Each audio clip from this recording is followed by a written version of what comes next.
আর overlock যেহেতু এই পকেটে ঢুকলাম, ওভারলক ঘন করতে হবে 13-14 রাখতে হবে ওভারলকের এসপিএ। 14 দিলে স্যার বেশি 13 দিয়ে না, 12 দিয়ে না, 12 দিলে এটা ডাইংয়ের বডি তো সমস্যা হবে। আর আপনার এসপিআই এখানে আছে হলো দেওয়া আছে না, দেখা আছে না, পিপিতে আছে আপনার খুব সম্ভবত 8 কি 9। আমরা 9টা দিই। 8.5 আছে, তো ওই তো 9 করবেন, ঠিক আছে। 9 দিয়ে করবেন হলো আপনার টপের যত স্টিচ আছে সব এসপিএ 9 দিবেন, আর 20/3 নিচে 20/2, আর ওভারলকে 40/2, পার থেকে 40/2। আর আপনার এইখানে স্যাম্পলের সাইজের এটা মিসিং করছে, এখানে একটা বারটেক আছে, হয়তো এটা মিসিং করছে যে কোনো কারণে, এটা তো কাউন্টার। ওইটা হচ্ছে ওই কালারটায় ঠিকই দেওয়া আছে, ঠিক এটা কাউন্টার। এটা মিসিং আছে, এটা যদি মিসিং না হয় বারটেকটা।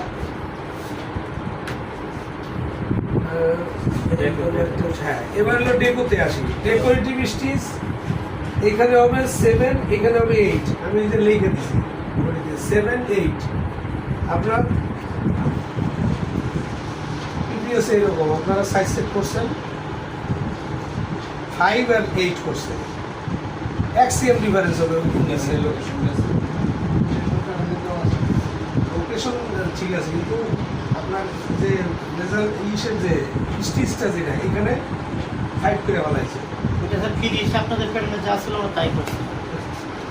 এখন ফিনিশ আমরা প্যাটার্ন এইটা আছে, আর এইটা ওই যে আচ্ছা আপনার মিটিংটা একটু সারা এটা কি আছে তাই সেমই আছে, এগুলো তো এরকম কিছু। ওই ক্ষেত্রে আপনার ফিজিতে যেটা আছে ওইটা যদি আপনার একটু কারেকশন করা লাগে, এটা তো আপনার ফিনিশ করবেন, ফিনিশ এটা করে নেবেন, এটার মতোই করে নেবেন, পিপির মতো করে নেবেন। আর আরেকটা তো ভুল করছেন, এই যে এটার মধ্যে ভুল হয় খেয়াল রাখবেন। আর হারমোনি পকেটে অবশ্যই ভিতরে এই যে টাক দিবেন, এই যে জয়েন করবেন, উপরের পার্টের থেকে নিচে 160 ভিতরে থাকবে 2 সাইড, যাতে নিচের পার্টটা শো না করে। এটা জয়েন্টের সময় যখন মার্কের বাইরে দিয়ে যাবেন না, প্যাটার্ন যা থাকবে মার্কের বাইরে গেলে কিন্তু এটা শুয়ে এই যে এরকম শো হবে। এই যে এখানে কিন্তু ঠিক আছে, এইখানে এসে আবার শো হয়ে গেছে। আর আরেকটা হয়েছিল আপনার পকেটটা উপরে হয়েছে একরকম, নিচে চড়া হয়ে গেছে বেশি। উপরের মেজারমেন্টের সাথে নিচের মেজারমেন্ট একটা বডিতে আমি পাইছি এরকম। যেমন উপরে যদি আপনার 21 থাকে, এইখানেও 21, এখানে আপনার ওই দেখেন কত হয়েছে, বেশি ছড়াই গেছে নিচে পকেটটা।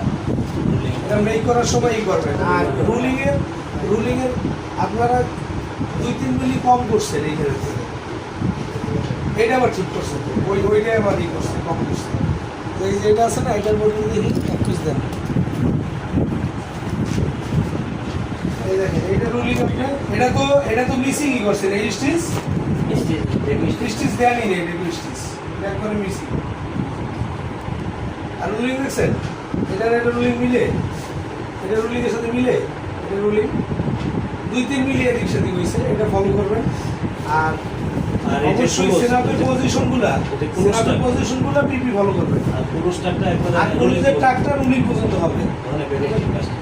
এই যে এইটা করছে, আবার আরেকটা তো না, এটা আমার পিপি, এই যে নাই, রুলিং হবে এই পর্যন্ত, একদম এই পর্যন্ত হবে, এই রুলিংয়ের মাথা পর্যন্ত। আর এটা ব্যাক স্টিচ অবশ্যই দিবেন যাতে খুলে না যায়। হ্যাঁ, এটা খুলে গেছে, ওই যে খুলে যাবে, ওই যে এখানে কিন্তু বাড়তে গেছে মাথায়, শুধু মাথায় বাড়তে, এই জায়গায় কোনো বাড়তে, যার জন্য সিপিটা আপনার স্টেজেই করতে হবে। এই ওয়েব স্টেজ। আর এই যে এই ভিতরে পাকারি, এই যে যেহেতু ডবল স্টিচ আছে, এগুলোর ভিতরে লুজনেস আর পাকারি এই জিনিসটা যেন না থাকে। এটা অবশ্যই মেশিনগুলো ভালোভাবে অ্যাডজাস্ট করবে কাজ করার শুরু করে। আর এই যে পকেটে কিন্তু লেগে গেছে, এটাই হচ্ছে ওকে, এটাই হচ্ছে ওকে। কিন্তু এই ওইটা মানে ব্যাকে থাকবে, এটা ব্যাকের দিকে থাকবে তো, সাইডে থাকবে, এই যে ব্যাকের দিকে, হ্যাঁ সাইডের দিকে, শুধু সাইডের দিকে, সাইডের দিকে থাকবে কি সাইডে। আর হ্যাং হলো 2.5 CM। এই আর অয়েল টয়েল এগুলো দেখে নেবেন, কারণ এর ভিতরে আমি অয়েল পাইছি, এই কালারগুলিতে বেশি পেয়েছি অয়েল। আর এইটার এই যে লেভেলটা, এই লেভেলটা এটা অবশ্যই যেন মিডল হয়, এবং এই মিডলে তো এইটা যে জয়েন করবেন এটার এই মাথায় হবে এইখানে এই এই যে দেখেন মিডলের লাস্ট এই এই যে পিপিএল দেখছেন কোনা বরাবর পকেটের মাথা বরাবর মানে এখান থেকে যেটা আসবে ওই মাথার দিকে